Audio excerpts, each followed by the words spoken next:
What's going on, Sinus Nation? Yeah, so I was watching that video I made of me reading to my kids because you know, if they're not going to pay attention to a book, you know, I'd rather it be a book that I like fucking reading for myself. And so yeah, I mean, but goddamn, they were being fucking annoying while I was reading. They were being so fucking annoying. I couldn't fucking believe it. I was like, anyway, yeah. But I really love his Dark Materials.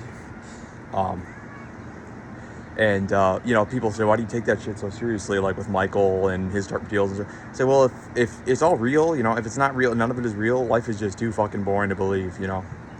If I'm just a complicated organism that, you know, there's a million people have offered that sentiment in a million ways, but, no, I really do believe in,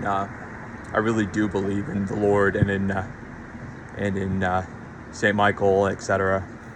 And I think there's a lot of truth in his Dark Materials too, yeah. Anyway, it's a fun fucking story. And what was I going to say about that? I was going to say that, yeah, I'm about to make my kids dinner here, but I wanted to offer some more commentary in case you're following along in and out why. I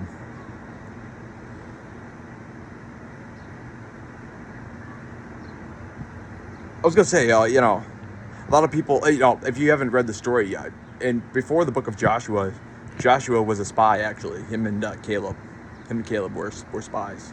Where they were the two spies that said that they could overtake the land of Canaan. And the reason that they were stranded in the desert for 40 years was nobody believed Joshua and Caleb when they said that. Right? I think that's right. Something along those lines. And anyway, what's weird is that my boss, Tim Benton, who I work for, his son's name is Caleb, so I thought it was like, wow, that's crazy, that you know, it's crazy coincidence. But yeah, I told Caleb that one time, weren't Joshua and Caleb, you know, connected? And Caleb said, I think Caleb was the lesser one. And I was like, no, he wasn't the lesser one. Caleb was a fucking savage. He was a badass spy. And spycraft back then, almost done because I got to go inside.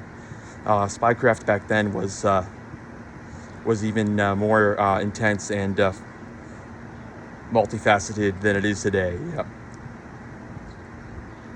Jesus said, "Don't you fucking ask." It really was. And so yeah, would a spy read his Dark Materials? Yes, he would. If he to his kids, yes, he would. A spy would not flinch. You know, a spy would not look at what the Catholic Church said about his Dark Materials and be like, I'm not going to read that, right? Anyway, I don't mean to diss the Catholic Church, but yeah, come on. We're not pussies here. We're not fucking pussies here. We can handle a fucking fiction. I just explained to my son, this is a work of fiction. Yeah, in this story, God is evil. And he was like, what? I was like, yeah, God is evil in this story. Is God evil in real life? No, because that would be insanity. God is good in real life. This is a work of fiction. It's a good fucking story for you to read. I didn't say fucking, of course, but y'all can handle the word fucking, I think.